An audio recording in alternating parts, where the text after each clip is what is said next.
வணக்கம். என் அன்பார்ந்த யூடியூப் நேயர்களே, சென்ற எபிசோடிலே வெற்றியும் தோல்வியும் கடவுளின் முடிவா அது மனிதனின் முடிவா என்பது பற்றி ஒரு தலைப்பிலே பேசியிருந்தேன். அதன் தொடர்ச்சியாக எனது சொந்த அனுபவம், வக்கீல் தொழில் எனக்கு வழக்குகளில் ஏற்பட்ட சொந்த அனுபவத்தையும் ஒன்றை பகிர்ந்து கொள்ள விரும்பினேன் என்று கூறியிருந்தேன். எனவே இது 2வது வீடியோ. எனவே தலைப்பு அதே தான். இப்போ என்னோடய அனுபவத்தை நான் உங்களுக்கு சொல்கிறேன். ஏன்னா டெக்ஸ்ட்டு ஏற்கனவே சொல்லிட்டேன். அதுக்கு உதாரணங்களை தான் கடைசியாக அந்த வீடியோவில் சொன்னேன். 3 உதாரணங்கள். இப்போ இது 4வது உதாரணம், என்னுடைய சொந்த அனுபவம். இப்போ வீடியோக்குள்ளே போவாங்களா? இப்போது ஒரு வழக்கு நடத்துகிறோம் அப்படின்னு சொன்னோம்னா, அது வெற்றி தோல்வி எப்படி வக்கீலை பாதிக்குது, ஆனால் டாக்டர்களை பாதிப்பதில்லை அவங்களுடைய முயற்சிகள்னு சொல்லிட்டேன் ஏற்கனவே. போன வீடியோவில் கடைசியாக தான் சொன்னேன். இப்போது ஒரு வழக்கு நம்ம நடத்துகிறோம் அப்படின்னு சொன்னோம்னா, ஒரு வழக்கு தோற்று போகிறதுக்கு பல காரணங்கள் இருக்கிறது. ஒன்று, இயற்கையாகவே அந்த வழக்கிலே சட்ட விதிகளின்படி சட்டம் அவனுக்கு சாதகமாக இல்லாமல் இருக்கலாம். அல்லது சட்டம் சாதகமாக இருந்தாலும் நியாயம் தர்மம் சாதகமாக இல்லாமல் இருக்கலாம். அது ஓப்ளஸ் கேஸ், அது ஜெயிக்க. சட்டங்கள் சாதகமாக இருக்கிறது, ஆனால் தர்மமோ நீதியோ இயற்கை தர்மமோ நீதியோ இல்லை என்றால் 50-50, ஜெயிக்கலாம் ஜெயிக்காமலும் போகலாம். தர்ம விதிகள் அவனுக்கு இருக்குது, ஆனால் சட்ட விதிகள் இல்லை. இதில் அபூர்வமாக ஜெயிக்கலாம். ஜட்ஜி பார்த்துட்டு சட்ட விதிலாம் தள்ளு, I am not a court of law, நான் நீதி தேவதை, எல்லாத்தையும் எல்லா சட்ட விதிகளையும் தள்ளிவிட்டு என் மனசுக்கு பட்டு போச்சு, இவன் நியாயஸ்தன், தீர்ப்பு கொடு அப்படின்னு கொடுக்கறது இருக்குது. ஆனால் that is not our legal system. நம்மளுடைய ஜுடிஷியலில் இந்த மாதிரி ஒரு தீர்ப்பு சொல்கிற அமைப்பு சட்டம் இங்கே இல்லை. இது லா ஆஃப் ஜூரிஸ்ப்ரூடன்ஸ்னு சொல்லுவாங்க. நம்மளோட ஜூரிஸ்ப்ரூடன்ஸில் இந்த மாதிரி கோர்ட் ஆஃப் லா, ட்ரையல் கோர்ட்லாம், நீ கோர்ட் ஆஃப் சபார்டினேட் கோர்ட்லாம், கோர்ட் ஆஃப் லா சட்டத்தை பாருங்கள், சட்டப்படி அதில் அந்த கேஸ் ஜெயிக்கணும், அவனுக்கு நியாயம் கிடைக்கணும்னா கொடுங்க. சட்ட விதிகள் படி அவனுக்கு இல்லைன்னா விட்டுருங்க, அவன் பக்கம் நியாயம் இருந்தாலும் கொடுக்காதீங்க. இதுதான் கிரிமினல் கேஸ்லேயும் இதுதான், சிவில் கேஸ்லேயும் இதுதான். ஆனால் அபூர்வமாக சில இதில் ஹைகோர்ட்டில் சட்ட விதிகளை புறம்பாக தள்ளிவிட்டு புதிதாக சட்ட விதிகளை ஏற்றுவார்கள். அந்த சட்ட விதிகளும் இந்த சட்டத்துக்கு முரணாக இருக்காது. இது டெக்னிக்கலாக உள்ளவங்களுக்கு புரியும், ஏன்னா இது பாமரனுக்கு உண்டான வீடியோ. இருந்தாலும் வக்கீல்களும் இதை என்னுடைய வீடியோவை விரும்பி பார்க்கிறார்கள் என்பதை இது சொல்கின்றேன். இப்படி ஒரு நிலைமை இருக்குது. ஒரு வழக்கு ஜெயிப்பதற்குண்டான சாத்தியக்கூறுகளில் அல்லது தோற்று போவதற்கான சாத்தியக்கூறுகள் இது ஒரு இது. இப்போ உதாரணத்துக்கு வருவோம். ஒரு பாமர மக்கள் என்கிட்ட ஒரு வக்கீலை பார்த்து கேஸ் நடத்தி கொடுக்குறாரு. அந்த கேஸ் என்கிட்ட வருது. ஒரு உதாரணத்துக்கு ஒரு கேஸ், பேர் வேண்டாம், ஊர் வேண்டாம், சப்ஜெக்டை மட்டும் சொல்கிறேன். நம்ம சட்டம்லாம் என்ன சொல்லுதுன்னா, சிவில் சட்டம், ஒருத்த மேலே நம்ம கேஸு போடுறோம்னா அவனுக்கு பேர் வாதி. வாதி என்பது வாதி, அதை எதிர்த்து யார் மேலே கேஸு போடுறோமோ அவன் பிரதிவாதி. நல்லா புரிஞ்சுங்க. கேஸு வழக்கை தொடுப்பவன் வாதி, யார் மேல் தொடுக்கின்றோமோ அவன் பிரதிவாதி. பாமர மக்களுக்காக சொல்கிறேன். இந்த வாதியானவன் ஒரு வழக்கை தொடுத்தால் அவனுடைய வழக்கை அவன்தான் நிரூபிக்க வேண்டும். இது சட்டம். யார் மேலே கேஸ் போட்டோமோ அந்த பிரதிவாதி நிரூபிக்கணும்னு அவசியம் இல்லை. அவன் கேஸ் பொய் கேஸுன்னு நிரூபிக்க வேண்டிய அவசியம் இல்லை. அதே போல் அந்த பிரதிவாதி அவன் ஒரு டிஃபென்ஸ் எடுப்பான், அவன் ஒரு கட்சி எடுப்பான். அந்த கட்சியை அவன் நிரூபித்தாலும் சரி நிரூபிக்காட்டாலும் சரி அதை பற்றி கவலை இல்லை. வாதி தன் கேஸை நிரூபிக்க தவறிவிட்டால், பிரதிவாதியும் தன் கேஸை நிரூபிக்க தவறிவிட்டார்கள், 2 பேருமே தவறிவிட்டார்கள் என்று சொன்னால் வாதியின் வழக்கை தள்ளுபடி செய்ய வேண்டும். அவன் கேட்ட பரிகாரத்தை தரக்கூடாது. அதே போல் பிரதிவாதி பரிகாரம் கேட்க மாட்டான். அது கவுண்டர் கிளைம்னு ஒன்று கொடுத்துருந்தான்னா அதுக்கு அவன் அப்போ பார்க்கலாம், அப்போ அவன் வாதி ஆகிடுவான். அது வேறு, அதுக்கு அந்தளவுக்கு டீப் டெக்னிக்கலில் போக வேண்டாம். அப்போது பிரதிவாதிக்கு எந்த பரிகாரமும் கிடைக்காது. ஆனால் இது வெள்ளைக்கார சட்டம். ஏன் பிரதிவாதிக்கு எந்த பரிகாரம் கேட்க நீ கேட்கல அதனால் கொடுக்கல. ஏன் கேட்கலாம் கொடுக்கக்கூடாதா? வாதி ஒரு கேஸை போட்டான் சொத்து என்னதுன்னு. நீ உன் கேஸை இந்த சொத்து ஒன்று தான் நீ நிரூபிக்கலையா, அதனால் வழக்கு தள்ளுபடி பண்ணிட்டோம். சரி, பிரதிவாதி என்ன பண்ணால் இது ஏன் சொத்துன்னு சொல்லி அவன் கட்சி ஆடுறான். அவன் ஆனால் நிரூபிச்சிட்டான் அவன் சொத்து தான்னு. சரி, வாதிக்கு தான் பிரதிவாதி சொத்து தான் நிரூபிச்சிட்டான். இவன் சொத்து நிரூபிக்கல, அதெல்லாம் உன் வழக்கை தள்ளுபடி பண்ணுறேன். இப்படி தான் தீர்ப்பு இருக்கும். சரி, பிரதிவாதி நிரூபிச்சிட்டாங்கும் போது இது பிரதிவாதியின் சொத்து தான் என்று ஒரு வரி கூட தீர்ப்பில் வராது. அவன் என் சொத்து என்று எனக்கு தீர்ப்பு கொடுங்கள் என்று கேட்டிருந்தால் அந்நியில் கேட்கிறது மட்டும் இல்லை, அதுக்குண்டான நீதிமன்ற கட்டணமும் கட்டியிருக்க வேண்டும். நீ கட்டலை, கேட்கல, அதனால் அவனுக்கு பரிகாரம் கிடையாது. அப்போ அவனுக்கும் கிடைக்காது. அவன் இனிமேல் அதை தனியாக அதுக்குன்னு ஒரு கேஸ் போகணும். இதுதான் வெள்ளைக்காரன் வச்ச ஜுடிஷியல் சிஸ்டம். இது என்ன சிஸ்டம்? கமர்ஷியலைஸ்டு. காசு, நீதிமன்ற காசு, நீ காசு கொடுக்கல, உனக்கு கிடையாது. நீ காசு கொடுத்த இருந்தாலும் நிரூபிக்கலை, உன் விளக்கு தள்ளுபடி. இது என்னங்க நியாயம்? அது அந்த காலத்து மன்னர்கள் இப்படியா தீர்ப்பு கொடுத்தாங்க? நீதி வழங்க எந்த மன்னனாச்சும் காசு வாங்கியிருக்கானா? நம்ம இந்து மன்னர்களாகட்டும் எந்த மன்னர்களும் நீதி வழங்குவது அரசனின் கடமை, தலையாய கடமை. அதுக்கு அவன் காசு வாங்க மாட்டான். ஆனால் இங்கு வெள்ளைக்காரர்கள் வந்து நீதி நிலைநாட்டுவதை தங்கள் கையில், ஆட்சியை தங்கள் கையில் எடுக்கும் பொழுது உங்கள் 2 பேருக்கும் உள்ளதுக்கு நான் தீர்ப்பு சொல்லணும். எனக்கு என்ன வலிக்குதா, எனக்கு என்ன வேர்த்து வடியுதா? பணம் கட்டுற கமர்ஷியல் வியாபாரி அவன் பணம் கட்ட சொன்னான். பணம் கட்டி இவர் தீர்ப்பு கொடுத்தாரு. இந்தியா சுதந்திரம் அடைஞ்சிருச்சு. அப்புறம் இன்னும் எதுக்கு அந்த கமர்ஷியலைஸ்டு ஜுடிஷியரி வச்சுக்கிட்டு இருக்கீங்க? நீதிமன்றத்தை கட்டணத்தை எடுங்க. எடுக்காத வரையும் 75 வருஷமா 73 வருஷம் சுதந்திரம் அடைஞ்சிட்டோமா? என்ன சுதந்திரத்தை அடைஞ்சிட்டோம்? இந்த ஒன்றை கூட இந்திய அரசு, சுதந்திர இந்திய அரசின் தலையாய கடமை நீதி வழங்குவது, அதுக்கு காசு வாங்குவது மிக கேவலம். இது ஒரு கருத்து பதிவு பண்ணுறீங்க, ஷேர் பண்ணுங்கள். எனவே பிரதிவாதி பரிகாரம் கேட்கவில்லை என்றாலும் அவன் கட்சியை நிரூபித்து விட்டால் அவனுக்கு பரிகாரம் கிடைக்காது. சரி, அது கடந்துட்டு போகும். இது ஒரு பக்கம். இது இப்போ இன்னும் டாபிக் இன்னும் உள்றப்போ இன்னும் கொஞ்சம் டீப்பாக போகும். வாதி என்ன பண்ணுறான்? ஒரு இடத்துல தண்டு சொத்து இருக்குது, அவனுக்கு தான் அது உரிமை, அவனுக்கு பத்திரமெல்லாம் இருக்குது. ஆனால் எங்கிட்ட அவனுக்கு பத்திரம் இருக்குது, மூதாதையர்கிட்ட மூலமாக இருக்குது, அது அவனுக்கே தெரியல. எங்கேயோ குழப்ப தேடி வெளியூர் போடுறான். அவன் பிறக்கும்போதே அவனுக்கு இந்த சொத்து இருக்குன்னு தெரியல. வெகு நாளைக்கு அப்புறம் அவனுடைய தாயாரோ அல்லது பாட்டியாரோ அவங்க மூலிமா நமக்கு இப்படி சொத்து இருக்குப்பா இந்த ஊரில், ஊரில் அது என்னாச்சுன்னே தெரியல, மனக்கட்டாக கிடக்கு, அதை போய் பார்த்து நீ எடுத்து ஏதாச்சும் இப்போ விற்று பண்ணிக்கணும்னு கேள்விப்பட்டு விசாரிச்சுட்டு வர்றான். இங்கே வந்து பார்த்தா அந்த இடத்துல ஒருத்தன் குடிசையை போட்டு குடியிருக்கான். அவன் என்னன்னா அவன் குடியிருக்கான். அவனுக்கு 2 பிள்ளைகளாம் பிறந்து 5-6 பிள்ளை பிறக்குது. அப்படி அந்த அளவுக்கு இருக்கிறான். அவங்க அப்பனும் செத்து போயிடுறான். அவன் பிள்ளை பிள்ளையாகி பெரிய ஆளாகி அவனுக்கு கல்யாணம் ஆகி அவன் பிள்ளை அவனுக்கு அங்கே பிள்ளை பிறக்குது. அவன் அங்கே என்ன பண்ணுறான்? அது ஒரு நத்தம். அது யாருக்கோ சொந்தமாக புறம்போக்க என்ன ஏதோ தெரில, நத்தம் காலி மணியாக கிடக்குன்னு ஒரு கொட்டையை போட்டு இருந்துறான். இப்போ இவன் வந்து திடீர்னு ரொம்ப நாள் அப்புறம் கனவு கொண்டு எழுந்திரிச்சு வந்த மாதிரி அவன் அப்பங்காலத்துலேருந்து நம்ம ஆள் இருக்கான், என் கட்சிக்காரன். இவன் எதிர்கட்சிக்காரன் வந்தான்னா இது ஏன் சொத்து, இந்த அறுபர் பத்திரம் எல்லாம் இருக்குது, நீ காலி பண்ணுங்கிறான். ஐயா, இவ்வளோ நாள் எங்கேயா போனேன்? இது நான் எங்கள் அப்பங்காலத்துலேருந்தே இருக்கேன், இது கவர்மெண்ட் புறம்போக்குன்னு நினச்சிக்கிட்டு இருக்கிறேன், எனக்கு சொந்தம்னு நினச்சிக்கிட்டு இருக்கிறேன். நான் குடிக்க இப்போ என்ன போய் காலி பண்ண சொல்கிறியே? இந்த மாதிரி பத்திரம் வச்சுருக்கேன் எல்லாம் பண்ண உடனே ஊரை கூட்டம் வராங்க, கிராமம் கூடுது, என்னன்னு கேட்குறாங்க. நீ காலி பண்ணி கொடுயான்றாங்க. இவன் அப்படியாங்க, உங்கள் வீடுன்னு சொந்தம்னு சொல்கிறீங்களா? நான் இவ்வளோ நாள் இருந்துட்டேன், என்ன போய் காலி பண்ண சொல்லுவீங்க, ஏதாச்சும் நஷ்டம் எடுப்பானாங்கன்னா தர்றேன், வாங்கிட்டு போங்க. நான் ஒன்றும் அநியாயமாலாம் சொல்லலை. ஆனால் இவ்வளோ நாள் எங்கே போனீங்க? நான் இப்போ கட்டணமாக கட்டிட்டு உட்காந்துருக்குறேன், இத்தனை வருஷம் 2வது தலைமுறையாக இருக்கிறேன், இது நியாயமான? ஊர் என்ன சொல்லுது? அது காசை வாங்கிட்டு போயா அப்படின்னு சொல்லி சின்ன கவுண்டர் மாதிரி சொல்கிறாங்க. நீ இவ்வளோ நாள் எங்கே போன? நீ உன் சொத்துன்னு எனக்கு தெரியல, அதுக்கு நாங்கள் என்ன பண்ணுறது? அவன் உட்காந்துருக்கான்ல, அவன் கட்டணம் கட்டிட்டு உட்காந்துருக்கான், அவன் அப்பா காலத்துலேருந்து எங்களுக்கு இருக்கான், எங்களுக்கு தெரியும், நீ என்ன பண்ணுறது? ஏதாச்சும் காசு கொடுத்தா வாங்கிட்டு போன நஷ்டம் இருக்குது, எனக்கு காசு சொன்னாங்க, இடம் தான் வேணும், அப்போ நீ கோர்ட்டில் போய் பார்த்துக்கு போ அப்படின்னாங்க.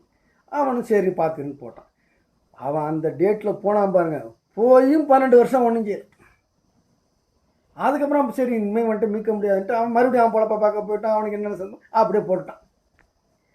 அதன் பிறகு 12 வருஷம் 13 வருஷம் கழிச்சு அவனுக்கு ரொம்ப முடையாக இருக்கணும்னு எவனோ தூண்டி விட்டோன்னு கேஸை போடுறானோன்னு ஒரு வக்கீலை பார்க்குறான், ஒரு கேஸை போடுறார். அந்த வக்கீல் என்ன பண்ணணும், இது என்னுடைய சொந்த சொத்து, எங்கள் அம்மா பாட்டி சொத்து, பட்டா இருக்குது, பத்திரம் இருக்குது, நீ ஆக்கிரமிப்பாளர், இத்தனை வருஷமாக இருக்க, இவ்வளோ நாளாக இருக்கிற, நீ என்ன அனுமதி இல்லாமலும் ஆக்கிரமிப்பாளர் உள்ளே நுழைஞ்சிருக்க, காலி பண்ணி கொடு அப்படின்னு சொல்லி சுவாதீனம் கேட்டு, இது என் சொந்த சொத்து என்று விளம்புகை பரிகாரம் கொடுங்கள், என் சொந்த சொத்து என்று டிக்ளரேஷன் கொடுங்க, கோர்ட்டில் ஒரு தீர்ப்பு கொடுத்து இந்த சொத்துலேருந்து அவனை வெளியேற்று கொடுங்க, அதுக்குண்டான நீதிமன்ற கட்டணம் கட்டி அவன் கேஸ் போடணும். அப்படி போட்டிருந்தா யார் உண்மையான உரிமையாளர், இவனா இல்லது இவன் நத்தத்தில் வந்து உட்காந்துருக்கான இவனா அப்படின்னு பார்க்கும்போது இவனுக்கு ஒன்ட்டு நல்லா டாக்குமெண்ட் கொடுயா அப்படி கேட்டிருந்தாங்கன்னா, எப்போ உன் சொத்து தான், ஆனால் நான் இத்தனை வருஷமாக இருந்துட்டேன், அனுபவ பாத்தியம், அட்வர்ஸ் பொசஷன் அனுபவ பாத்தியம் வந்துருச்சு. சட்டம் என்ன சொல்லுதுன்னா, லா ஆஃப் ப்ரிஸ்கிரிப்ஷன் லிமிட்டேஷன் லாவில் லா ஆஃப் ப்ரிஸ்கிரிப்ஷன் படி I am entitled to get this property, ஐ am entitled to get the title, I have prescribed the title, எனக்கு பூரண சுதந்திர உரிமை வந்து விட்டது, சித்தித்து விட்டது இந்த சொத்தின் மீது என்று அவன் கட்சி செய்வான். ஆனால் போடுறவன் என்ன போடுறான், கேஸு போடுறான், அந்த வாதி வக்கீல சொல்லலை, வாதி நான் உன்னை வாடகைக்கு வச்சேன், நீ வாடகை கொடுக்கல, பாக்கி காலி பண்ணுறான்னு ஒரு கேஸை போகிறான் அப்பட்டமாக. இந்த கேஸு கீழ்கோர்ட்டில் நடக்குது, முனிசிபல் கோர்ட்டில்.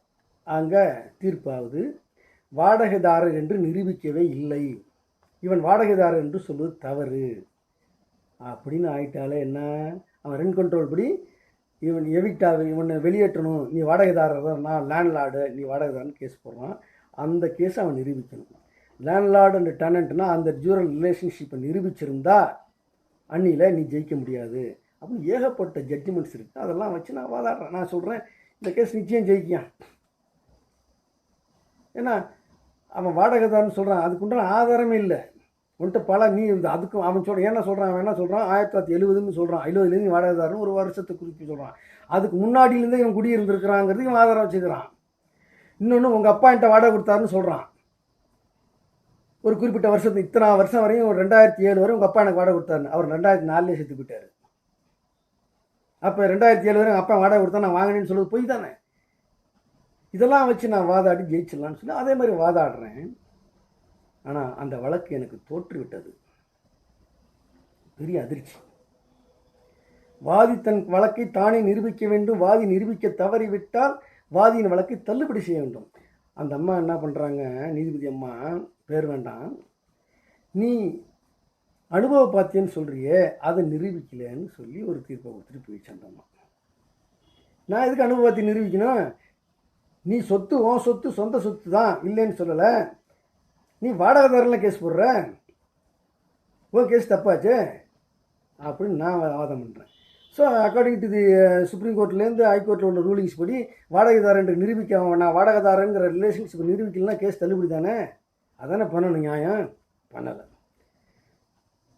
அவர் சொத்தின் உரிமையாளர் என்பது நிரூபணமாகிவிட்டது, நீ அனுபவ பாத்தி என்பது நிரூபிக்கவில்லை, எனவே இந்த வழக்கை நான் அவருக்கு நீ காலி பண்ணு அப்படின்னு சொல்லுவேன்.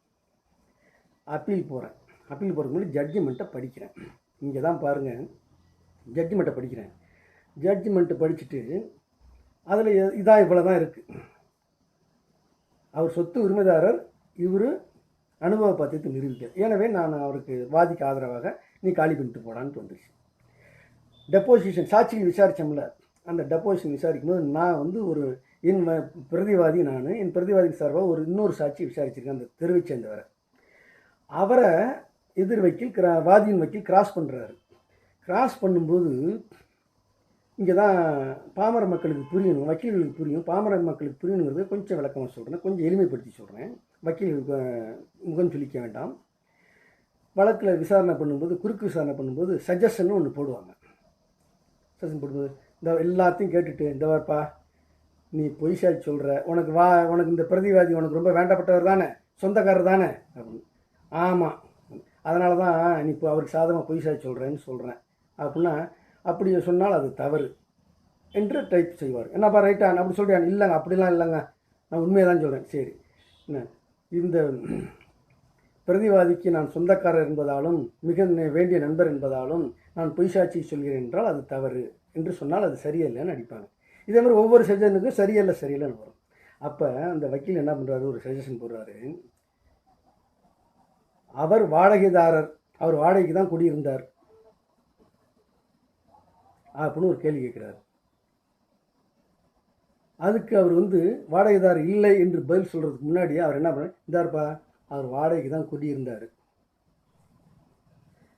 நீ அவருக்கு மிகப்பட்ட அவருக்கு பெரியப்பா சித்தப்பா அதனால் பொய் சாட்சி சொல்கிறேன்னு சொல்கிறேன். அப்படிங்கும்போது நீ பிரதிவாதி வாடகைக்கு தான் குடியிருந்தார் என்றும், ஆனால் அவர் பிரதிவாதிக்கு நான் சொந்தக்காரன் என்பதால் பொய் சாட்சிக்கு சொல்கிறேன் என்று சொன்னால் சரியல்ல. இதுக்கு அர்த்தம் என்னங்க வரும்? கேள்வி பாருங்க. அவர் வாடகைக்கு தான் குடியிருந்தார், நீ பொய் சாட்சி சொல்கிற அப்படின்னு சொன்னால் அது சரியில்லைன்னா அவர் வாடகைதாரன்னு ஒப்புக்கிட்டாருன்னு அர்த்தம் வரும், வராதுல்ல? அப்போது இவர் டைப் பண்ணுறவர் என்ன பண்ணுறாரு, அப்போ ஒரே சென்டென்ஸ் அடித்தார்னா இதுதான் மீனிங். சென்டென்ஸ் ஒன்றாவே அடித்தார்.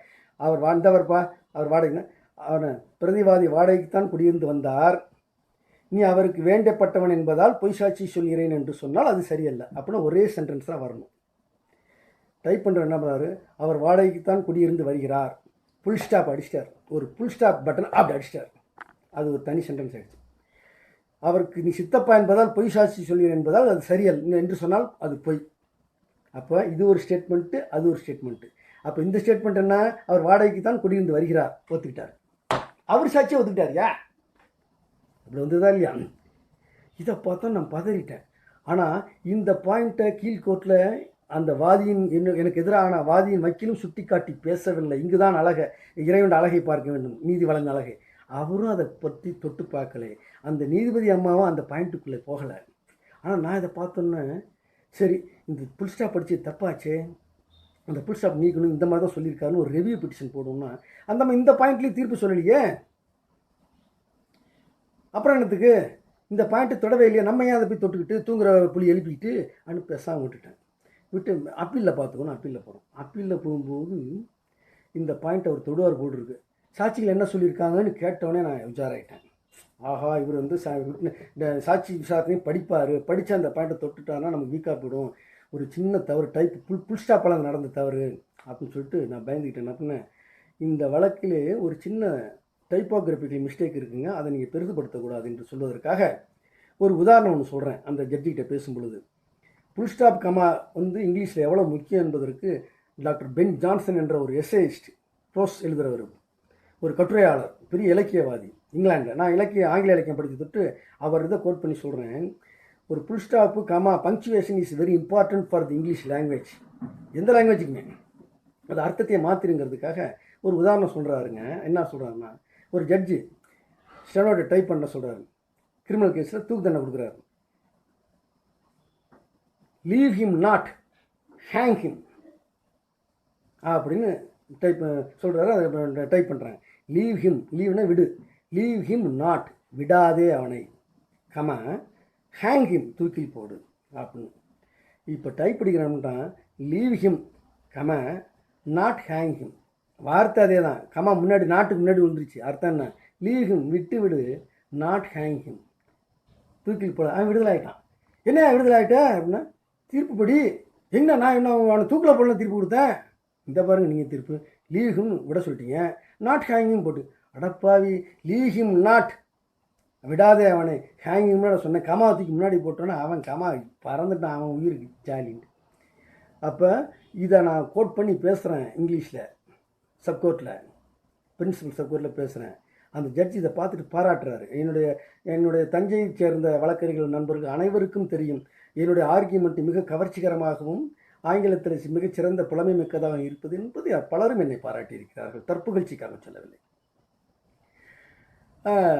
இதை பேசணுன்னா அவர் அந்த பாயிண்ட்டு அதே போல் இந்த வழக்கிலும் நீ வாடகைக்கு குடியிருந்து அவர் வாடகைக்கு தான் குடியிருந்து வருகிறார், புல் ஸ்டாப், அவர் சித்தப்பா என்பதால் நீ பொய் சாட்சி சொல்கிறாய் என்றால் சரியல்ல. இங்கே புல் ஸ்டாப்பை எடுத்துகிட்டு படிக்கணுங்க, தப்பாக போச்சு, கீழ்கோர்ட்டில் நான் திருத்தாமல் விட்டாச்சு, இதுதான் சொல்லி நான் ஒரு சப்பக்கட்டு கட்டுறேன். ஆனால் கீழ்கோர்ட்டில் ரெவியூ பெட்டிஷன் போட்டு திருத்திருக்கணும்னு சொன்னோம்னா அந்த மாதிரி அந்த பாயிண்ட்டே தொடலைங்கிறதுனால நான் அதை விட்டுட்டேன். நம்ம அதை புதுசாக கிளப்போம். நான் இவர் அந்த 2வது சாட்சி என்ன சொல்கிறாரு அந்த எடுங்க படித்து பார்ப்போன்னு உள்ளே நுழைஞ்சோன்னா தான் டக்குன்னு இதாகி இவர் எல்லாத்தையும் படிப்பார் போட்டுக்கணுன்னா முன்னாடியே சொல்லிடுறது நல்லது. அவராக கண்டுபிடிக்கிறத விட அதுக்கு விளக்கம் கொடுக்கணும். அதுக்காக இது மாதிரி ஆயிடுச்சுங்கன்னு இந்த விதான சும்மா என்ன பண்ண ரொம்ப அக்கறையா சார் அந்த இந்த லீவ் ஹிம் நாட் ஹேங்கிங்னு ஒரு எஸ்ஏஎஸ்டி எழுதினார் அந்த இலக்கியவாதி. அவர் பேர் என்ன? Ben Jonson, doctor Ben Jonson. குறிச்சிக்கிறேன், அவர் பேரை குறிச்சிக்கிறேன்னா அப்போ அவ்வளோ வேணுமா? அவர் தீர்ப்பு கொடுக்குறாரு. அங்கும் எனக்கு தோல்வி. அவர் ஜட்ஜ்மெண்ட் எடுத்து படிக்கிறேன். படிக்கும்போது ஆரம்பத்தில் என்னுடைய ஆர்குமெண்ட் அப்படியே எடுத்துக்கிட்டு வர்றாரு. வாதி தன் வழக்கை நிரூபிக்கவில்லை, வாடகைதாரர் என்ற கட்சியை நிரூபிக்கவில்லை, எனவே இத்தனை 11 ஜட்ஜ்மெண்ட் கொடுக்குறேன். அதுக்காக supreme court high court judgement.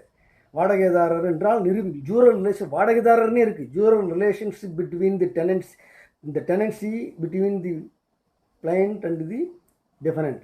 The jural relationship of tenancy is not proved. The case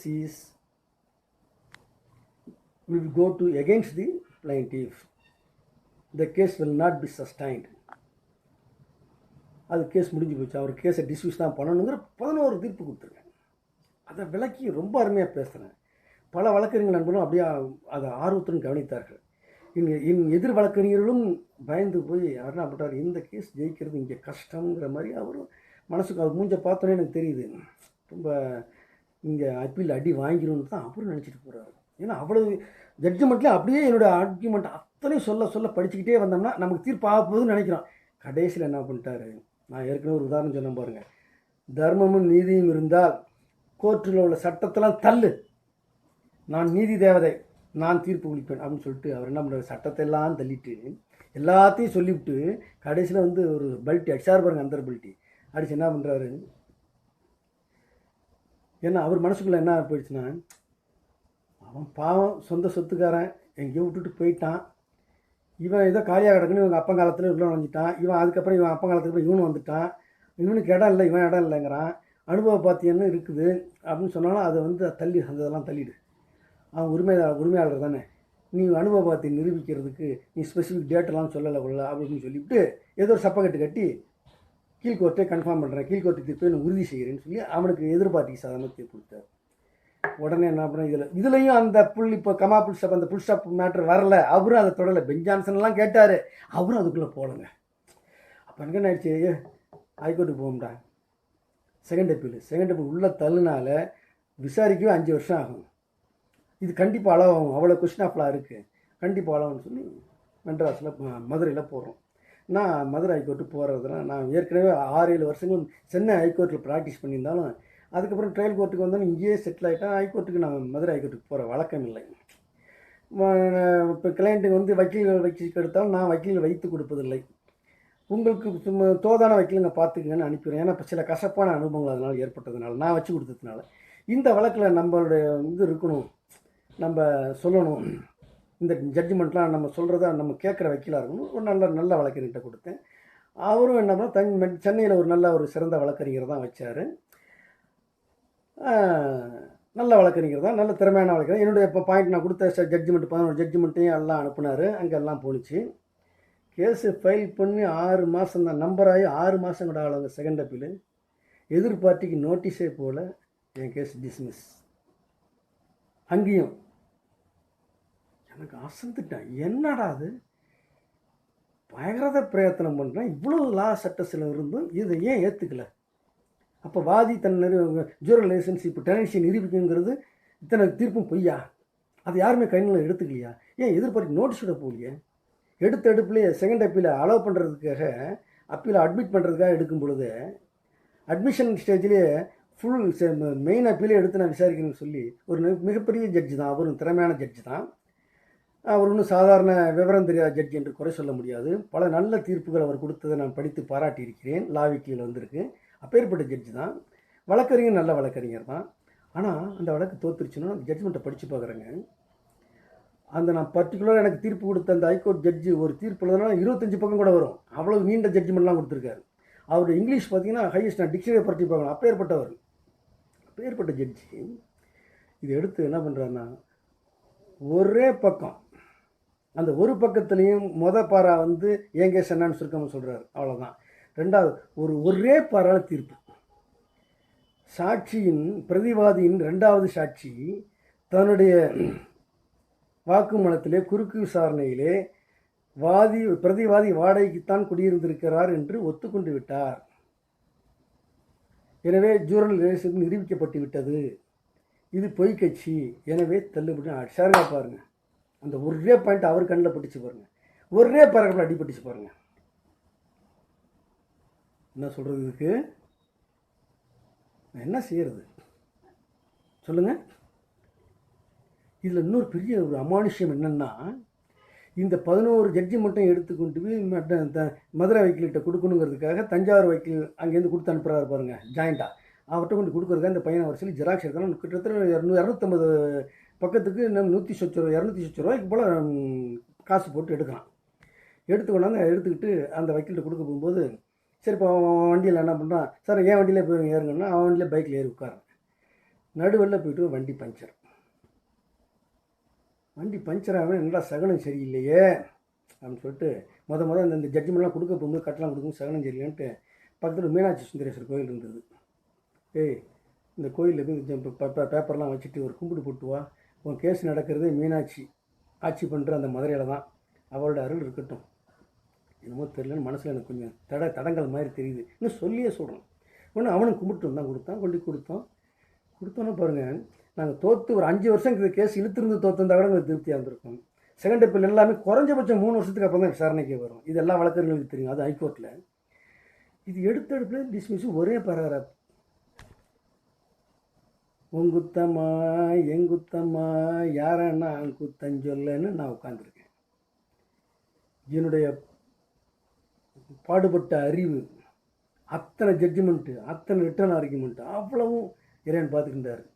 இந்த கேஸில் நான் முடிவு செய்து விட்டேன், இவன் இந்த பிரதிவாதிக்கு இந்த சொத்துக்கு எதிராக இந்த வழக்கு முடிய வேண்டும் என்று அன்றைக்கே முடிவு செய்து விட்டார். அதை எனக்கு குறிப்பாக காட்டினார், வண்டியை பஞ்சராக்கி அந்த கொடுக்க போகும்போது அபசகுணத்தை கொடுத்து. எனவே இதற்கு உன் பிரயத்தனம் எல்லாம் வேஸ்ட். என் முயற்சி கடுமையான முயற்சி, என் முயற்சியில் யாராச்சும் குற்றம் சொல்ல முடியுமா? ஆனால் ஒரு திருப்தி, என் கடமையை நான் திருப்திகரமாக செய்தேன். மதுரையிலே நான் வழக்காடி இருந்தால் இந்த பாயிண்ட்டை சேர்த்திருப்பேன். அந்த மதுரை வக்கீல் பேசினாரா என்னன்னு தெரியாது, அதை கவனத்துக்கு எடுத்தாரா என்னன்னு தெரியல. பேசி இருக்கலாம், பேசாமல் இருக்கலாம். இங்கே வச்சார் பாருங்க ஆப்பு ஆண்டவன், ஒரு சின்ன புல்ஸ்டாப். யார் செஞ்ச தப்பு? டைப்போகிராஃபிக்கல் மிஸ்டேக், அவன் செஞ்ச தப்பு, டைப் அடித்தவன். எனவே ஜூனியர் வழக்கறிஞர்களே, ஒரு வழக்கில் சஜஷன் போடும் பொழுது அந்த டெப்போசிஷனை படித்து பார்க்கும் பொழுது அது கரெக்டாக இருக்கான்னு படித்து பார்க்கின்ற வழக்கத்தை ஏற்படுத்தி கொள்ள வேண்டும். நான் எல்லாத்துலேயும் படித்து பார்ப்பேன், படித்து பார்த்து தான் கையெழுத்து போடுவேன். அதுலேயும் நான் படித்து பார்த்து தான் கண்டுபிடிச்சேன். ஆனால் எதிர் வைக்கலே அதை பற்றி நான் பெருசாக பண்ணலை, எனவே தான் அப்படியே விட்டுட்டேன். ஆனால் இப்போல்லாம் என்ன ஆகிடுது, டைப்பாகிராஃபி மிஸ்டேக் இப்படிலாம் ஆகிடுது பாருங்கள். இப்போ அப்போ நான் பண்ணும்போது கம்ப்யூட்டர் இல்லை, இந்த கேஸ் நடத்தும்போது கம்ப்யூட்டரில் பண்ணால் அதில் என்ன டைப்பாக நம்ம பார்த்துக்கிட்டே வர்றோம். பார்த்துக்கிட்டே வரும்போது நமக்கு அதையும் நம்ம பார்க்கணும். ஆனால் பல வகையில் அதையும் பார்க்குறதில்ல. எனவே நாம் ஒரு சஜஷனை போடும்போதோ, எதிர் வக்கீல் வந்து ஒரு கேள்வியை கேட்கும்போதோ அது மிகச் சரியான முறையில் பிழை இல்லாமல் பங்க்சுவேஷன் கூட பார்க்கணும், அர்த்தம் மாறாமல் வருதான்னு கவனிக்கணும்.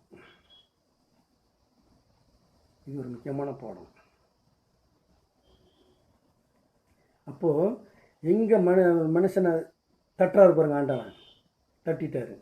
அதே போல் அந்த பாயிண்ட்டு கீழ்கோர்ட்டில் உள்ள ஜட்ஜுக்கும் அந்த பாயிண்ட்டு கண்டே பிடிக்கல, எதிர் வக்கீலும் கண்டுபிடிக்கல, அப்பீல் வக்கீலுக்கு எடுத்து சொல்லியும் கண்டுபிடிக்கல, அவர் விட்டுட்டார். ஆனால் இறைவன் அங்கே உட்காந்து மதுரையில் உட்காந்துக்கிட்டு இதை அடிக்கிறார். இப்போது அந்த அம்மாவுக்கு நான் அந்த என்னோடய கிளைண்ட்டுக்கு பதில் சொல்லும்போது ஒரு அபசகுணம் மாதிரி ஆச்சு. அப்போவே எனக்கு இந்த தட்டுச்சு. சரி பரவாயில்ல விடுங்க, சுப்ரீம் கோர்ட்டுக்கு போகிற அளவுக்கு உங்கள் வசதி இல்லை என்பது மதுரை மீனாட்சி அம்மன் மாதிரி மதுரை சுந்தரேஸ்வரர் கோயில் தான் வச்சு கும்பிட்டு வந்திருக்காரு. உங்கள் வழக்கு இதுக்கு மேலே ஏதாச்சும் ஒரு விடிவு கிடைக்கும், கவலைப்படாதீர்கள் என்று நான் ஆறுதல் சொல்வது தவிர வேறு என்ன இருக்கிறது சொல்லுங்கள். அதனால் இறைவன் நினைத்து விட்டால் நம் முயற்சியெல்லாம் ஒரு சனத்தில், நீ இந்த பக்கம் பாடுபடுறியா, நான் இங்கே வைக்கிறேன் பாரு ஒரு ஓட்டையை அப்படின்னு வைக்கிறாரு பாருங்க. இது ஒரு அமானுஷ்யம். இறைவனுடைய தன்மையை பார்த்தா மெய் சிறுத்து போயிடுச்சு. அப்போது எவ்வளவு தான் நம்ம பாடுபட்டாலும் சரி தான், முடியும் அவன் கையில் இருக்குது. அதனால் வழக்கறிஞர் நண்பர்களே, ஒரு வழக்கு வெற்றி பெற்றாலும் சரி, தோல்வி அடைந்து விட்டாலும் அது நம் கையில் இல்லை, முயற்சி தான் நம் கையில். இதை வழக்கறிஞர் நண்பர்களும் புரிந்து கொள்ள வேண்டும்.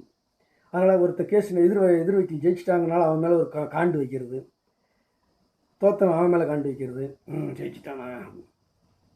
அவர் ஜெயிக்கல, அவர் ஜெயிச்சிருக்காரு. நான் தோக்கல, அவனுடைய தலைவிதி தோத்துருச்சு. அவர் பகவான் முடிவு பண்ணிட்டார், தோல்விக்காரனா இல்லை. எப்படி இவருக்கு சொல்கிறோம், டாக்டருக்கு, அவர் டாக்டர் எல்லாமே சொன்னார், அவனுக்கு ஆயுசு போயிடுச்சு, அவ்வளோதான் விதி, அவன் இன்றைக்கி அவனுடைய மரணம் விதிக்கப்பட்டது அப்படின்னு சொல்லிட்டு போகிறாங்க சிம்பிளாக.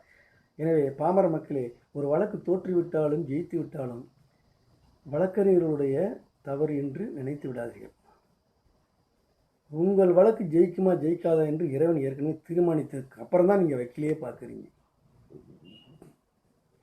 நீங்கள் சுத்தமான மனது உள்ள என்றால் அது உங்களுக்கு உணர்த்திடும், நடுப்புற இது ஜெயிக்கும் ஜெயிக்காதுன்னு. உங்கள் குலதெய்வமோ அல்லது உங்களுடைய இஷ்ட தெய்வமோ உங்களுக்கு காட்டி கொடுத்துரும். அதை புரிஞ்சுட்டு நீங்கள் நைஸாக விலகி வேறு வழியில் செட்டில் பண்ண பார்க்கணும்.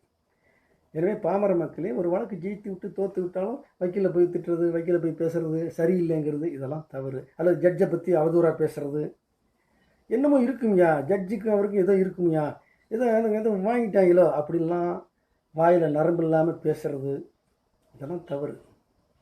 நம் தலைவிதி அவ்வளோதான்